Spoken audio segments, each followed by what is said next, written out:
Oh, the summer. One of the best times of the year because as homeschool moms, we typically just have a lot more freedom. Whether maybe you homeschool year round and your summer break is short or you take a longer break, it doesn't matter. That summer break allows us to have some freedom and to do the things that we like to do, that we want to do when we want to do them. But right now at this time of the year, there's going to be a transition where we're moving into the homeschool year and we're going to soon need to focus on the homeschool. And that can sometimes lead to frustration when we think back to, oh, it was just nice to just kind of not have anything to do or anything hanging over our heads. And so it can lead to frustration and negative thoughts.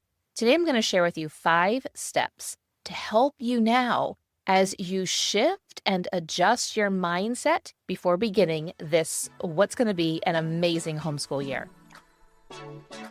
Welcome to Little by Little Homeschool Podcast, where you'll learn tips and strategies that will empower you to home educate your children. I'm Leigh Nguyen, a homeschool mom of over 12 years, which includes 2 graduates. When I started homeschooling, I was pretty much on my own and was desperate for encouragement and help. My mission is to be a source of encouragement and help to you. Whether you are just beginning your homeschool journey or you're deep into the homeschool lifestyle, Little by Little Homeschool wants to help you stay the course because all the time you are investing into your children is completely worth it. If you're ready to take your homeschool to new levels, keep listening. And I assume that you're a little bit like me and just are enjoying and soaking up the summer and just feeling more free, and you don't have this to-do list beyond maybe chores and meals and make sure everybody gets some sleep and meet up with some friends at the pool or do some play dates or go to the playground and do some reading. And maybe for homeschool, you've done what I suggested and have them do a little bit of math and a little bit of reading every day, but that feels very easy. And now you're going into the homeschool year, and this also can depend, the shift that you're going to need to do, it also depends upon the age of your children and the intensity that you feel you need to put into the homeschool year. I remember having a couple of summers where we were just absolutely free, and it just felt so good at the time, and I had a really hard adjustment to the homeschool year. And today, what I'm going to share with you is what I wish that someone had talked to me about it. It wasn't really discussed, the shift that we have to do. Because, again, I'm going to assume you're a little bit like me, and I think a lot of us homeschool moms, we are more independent.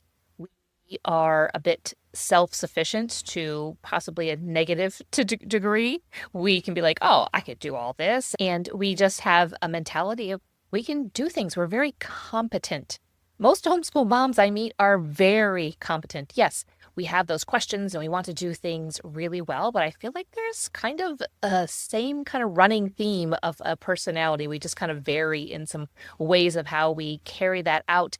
And when it comes to the end of the summer, we're like, okay, we know we need to do this. We know we are fully competent, but the summer was just so sweet. It was just a sweet time. And so I remember having a summer or two, and some I was a little bit more stringent in sticking to a routine because I felt like that was what was best for everybody at that season. And then there were some I was like, we're going to have a little bit of a free-for-all and just enjoy it, and then had to adjust to the homeschool year. But we always made the adjustment. Sometimes it was rough. I'm going to tell you that. It was rough at times. Now, this shift, it doesn't need to be something that is suddenly done. It can be gradual, and I actually recommend that you do it gradually instead of just suddenly ripping the Band-Aid off. Sometimes ripping the Band-Aid off right away is good for a situation. But for this, as you and your kids and your family as a whole, and maybe even your husband, as he's just used to this maybe non-routine, non-schedule, and a bit more of a free-for-all, if he's been working all summer, that doing it more gradually just kind of helps everybody to get used to the idea. We're going to sit down and we're going to be doing some more lessons. We're going to be doing a formal morning time. We're going to be doing things a little bit more formally because, not that you have to do it formally, but because I know that for me, if I had things on my list that we were going to do and things to accomplish and curriculum, like I knew I would get those things done and I knew I was doing good by my kids. So again, this shift doesn't need to be sudden. Gradual is best. So just start thinking about it from today on as you move through the next few weeks before your first day of homeschool. So today I have 5 steps to help you with that mindset shifting and that adjustment from the homeschool mom of the summer, and maybe she's just a more free-for-all, to the homeschool mom who was like, okay, we need to get into a routine, and this is what's going to be good. And you know what? I typically found that by the end of the summer, I was like, we are craving more routine. Even if we had some during the year, I was like, we need a little bit more consistency. My kids, sometimes I was like, they need to be using their brain a little bit more, get it a little bit sharper, and to stimulate their minds a bit more. And so it sometimes was needed by the end of the summer break. So here is step 1, and that is to familiarize yourself with your curriculum. Take a look over it. Maybe you've done what I've suggested and gotten your curriculum in the spring. It all came in. You took a look at it real quick and you just put it on the shelf. You put it away, put it in a closet, and you're like, you know what? We will get to that when it is time. In the meantime, we are going to enjoy our summer break. But now is the time to pull those out, familiarize yourself with it, take a look through it. Now, I'm not saying you need to go into details and figuring out how everything works. There were some programs and some pieces of curriculum that we used, and I was like, oh my goodness, how exactly does this work? And for me, I found it was easiest to figure it out as we went along. Instead of reading through all the directions, which I'm not saying don't read through the directions, but it just didn't make sense. For me, I am more of I learn best when I'm actually doing things, when I see something or when I'm doing things. If I'm just reading it, it's just a bunch of words on a piece of paper. So overall, just kind of familiarize yourself with the various curriculums. You don't have to get into nitty gritty. You can figure it out as you go along, especially if maybe you are moving into a new curriculum and you're not quite sure how it works. You don't have to figure out how it works beforehand. You can do it when it actually comes to that day to start figuring it out. So again, don't go into details, just get a high level of what you have purchased. And then also take a look, are you missing something? Is there a subject that you didn't get? Or are you looking things over and you've heard some things about maybe a curriculum? I'm not saying completely ditch it, but maybe you might be like, you know what? I thought this was going to be a good choice, but it's definitely not going to be a good choice. And maybe it needs to be replaced with something else. But if you're not sure about it, I always highly recommend trying it out because it might surprise you. And your spring homeschool mom self might have known what she was doing. Trust her, okay? Let's trust the mom you were a couple of months ago and at least try some things out. But take a look to see if anything is missing. By going through the curriculum and taking a look at it, it's going to help you to grow your excitement again for the homeschool year. Nobody needs a mom who's going into the homeschool year who is a downer Debbie, who's dragging her feet and who is negative about the homeschool year. Your kids are going to recognize that. They're going to pick up on it. They're going to play on it. And guess what? Everybody's going to be a downer Debbie. And your kids are going to take advantage of that if they're anything like mine. And they are going to use every opportunity to slip away. Like, mom's not really paying attention. She's not really into this. I'm just going to kind of slip away and go play. I'm going to do my math work just half-heartedly. I'm going to pretend that I'm sitting here reading. And when mom is excited about it, that excitement catches on. And so go again back to your spring homeschool mom self who ordered that curriculum and how excited you were about it and start to let that excitement build. The second step is to decide on when your first day of homeschool is going to be. This doesn't matter what your homeschool style, like when is that first day that you're going to be a little bit more intentional, maybe very much more intentional. And I do have some other episodes about the first day of homeschool and how to introduce things and how to get started. And I will link those in the show notes for you. But come up with a day that you're saying, this is a day we're going to get back into our routine. And it might be a couple days before you even introduce curriculum. I do not recommend starting your first day of homeschool with your entire list of curriculum. Absolutely not. Everybody's going to be burned out, possibly crying, and not be excited about the homeschool year. Just start off with a little bit of reading, a little bit of math, and maybe add in something a bit more fun, like science or history, or go on a field trip, or go do something fun. My family used to spend the first day of homeschool like that, and we go on a hike or something like that, and then we would kind of slowly get into it because we typically would start our homeschool year a week or up to a couple weeks before the public school started. And when the public school would start, we would go and do something fun. One year we went on vacation. We drove past, it was actually the very first year we homeschooled. We drove past the school that was in session and just kind of waved. And I don't know if we honked the horn. I don't know if we were quite that obnoxious, but we had taken our kids out of school and they weren't quite sure about it. So we packed up the car that morning and we were heading to the beach for an entire week. And we drove past, we're like, see, we went to the beach, and I don't think the kids ever looked back and ever necessarily thought about it again. They're like, wow, we get to do this. This is cool. So decide on a first date and decide, what does that look like? Remember to do a slow entry into it. Your third step, this one is really going to get your heart aligned with homeschooling, and that is to read some homeschool mom books.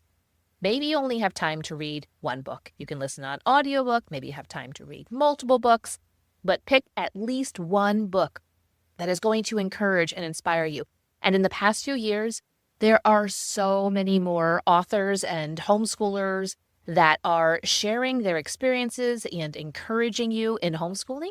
So maybe grab that one that you've been thinking about, or maybe there's a book that you read every single year before your homeschool year that just encourages and inspires you, and you just find more in it every single year. Pull that book off the shelf.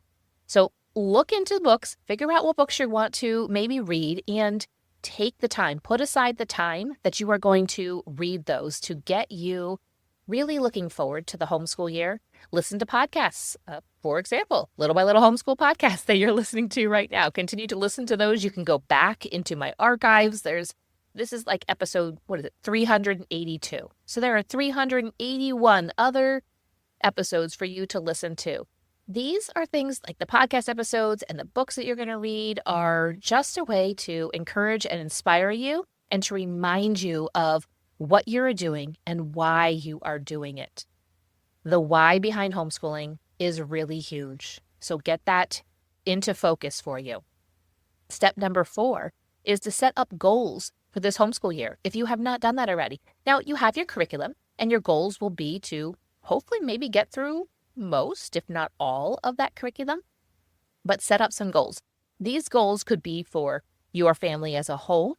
These goals could be for your children individually. Maybe you have a child that is struggling with, say, their multiplication facts. And a goal might be for that child to really grasp multiplication, not just have it memorized, but the goal could be like they have it memorized, but they understand what it means as well.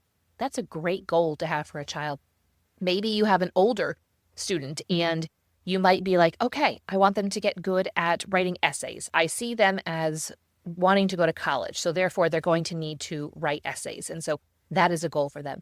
Maybe you have some goals of how many books you want your kids to read or particular books. It can be anything. The sky really is the limit when it comes to goals. If you have never set up goals before, or if you're looking for direction, this is part of what we do in your homeschool blueprint. Right now is a really good time to get into that as you are working on this mindset shift and adjustment that you need to do. This is going to get you excited about the homeschool year, and it's also going to help you to have that foundation. It's going to help you to say, oh, I'm not just going into it blindly, and we're not just flipping to the next page of the curriculum and hoping that we at some point accomplish something, and at the end of homeschool that it was okay. Your homeschool blueprint is going to help you ensure that you are being intentional, that you're being deliberate, that you have goals, you have a vision, and you have chosen curriculum that is aligned with your family. So you can get more information at littlebylittlehomeschool.com/blueprint. But set up goals. That doesn't mean that these are carved in stone. It means that they might adjust. You might find, let's go back to that child that is struggling with multiplication. You might find by the end of the year that they really, okay, they're grasping it, but they don't have it memorized. There's a block right there, and you give them grace because you know that you're trying and working on it. You know that they're trying and they're working on it. That doesn't mean that you didn't accomplish those goals. You saw some forward movement. You saw some progress in that. Sometimes the movement to a goal is slow and small, but that's okay. But having those goals, I think, is a really good thing because we have something that we are working towards as opposed to just like, oh, we'll see how this year turns out. Okay, step number 5 is to begin practicing your routine. Now, when my kids were in school, we didn't just start the schedule, say, of bedtimes and morning times and how things were going to go on the first day of school. Say the first day of school was September 1st. We didn't just start it on that day. I started practicing with them 2 weeks before. So this is particularly, I'm not saying you have to be super scheduled, and maybe that just isn't how your family is. That's okay. But just having a little bit of a shift of being like, okay, we're going to be more intentional about our bedtime. You might say in the summer, you might be like, we're just kind of like, whatever, playing around outside. And then like, okay, they're starting to melt down. Let's take some baths and get them into bed. But during the homeschool year, you might say, okay, by 7 o'clock, everybody is done with everything for the day. We're taking baths and we're moving into reading, and I want lights out for everybody by 8 o'clock. And so you start practicing that. And it doesn't mean, again, this big Band-Aid pulling off or something. You might have to be like, okay, instead of 10 o'clock bedtime, let's move it to 9:30, and then a couple days later to 9 o'clock, and then to 8:30, and then to 8 o'clock, so that you can get back into that routine. And you might be like, the sun is still out until whatever time. Friend, you have got to get some room darkening shades. My kids still laugh now about basically their rooms were like black and they couldn't see anything. And when they were young enough, I'd be like, oh yeah, no, the sun most definitely is not still out. They just, not that I was lying to them, but we would then move into bath time and go into their room, and they would just kind of assume that the sun was setting because the room darkening curtains were closed. There was just a little low light and it was quiet, and we would do some reading. And so they had no idea until like they were older. They're like, oh, the sun doesn't go down until what time? But get some room darkening curtains and shades, and so that the room can be dark and comfortable, and to get them to bed, because we know that we're moving towards it. The day's getting shorter and eventually they'll be very short. But start practicing your routine, whether that starts at the evening and everybody going to bed, or it's starting in the morning. You might not have a set time that you wake your kids up. Some families prefer to have a set time that kids are up in the morning. Some families are like, well, I don't have to wake my kids up. They just wake up on their own. But you might have a time like, okay, you might begin to set, okay, we're going to have breakfast at this time. And maybe start introducing just doing a Bible story reading during breakfast, because you're starting to get everybody ready again for possibly maybe your morning time and your lessons that you'll do together and your family learning.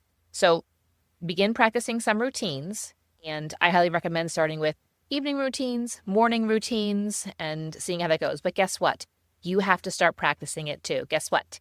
That means you need to get to bed at night. None of this super late night. Now, I know the sun is out. It's so hard to be like, okay, I'm going to go to bed. For me right now, I am trying to get lights out by 10:15. It's hard because I could be outside gardening, pulling weeds, or sitting out reading a book, and it's 9 o'clock. And it doesn't even feel like I need to go to bed in an hour and 15 minutes. And so I totally get it. I'm trying to tell myself to move things up, maybe come inside a little bit earlier. So this isn't just for the kids. This is for you as well, because we know it's really important for mom to get her rest, to make sure that you are eating all of your meals, getting enough calories in during the day, because when we don't get enough sleep, we get cranky. When we don't get enough food, we get cranky, and that is not what we want. So I hope that those 5 steps help you. Hopefully you've written them down. You have some ideas. Your homeschool blueprint is what's going to be there to give you more of the nitty-gritty and to get you going on this homeschool year and to get you excited and to get you on a good path. But it'll be good. This homeschool year is going to be good. I promise you. I am excited about it. This is actually going to be my final homeschool year. Oh, I'm going to shed a tear or two here about that. But I know right now you are in the thick of it. These are beautiful years that you are in, but just work on this mindset shift and this adjustment for yourself so that you get into the homeschool year and that you are excited, and then that excitement captures onto your kids. I hope to see you over at your homeschool blueprint. It is littlebylittlehomeschool.com/blueprint, and the link is always in the show notes for you. Thank you for listening, friend. I'd love to connect with you more. You can find social media links in the show notes, and share this episode with a friend who could use a boost to her homeschool. See you back here real soon.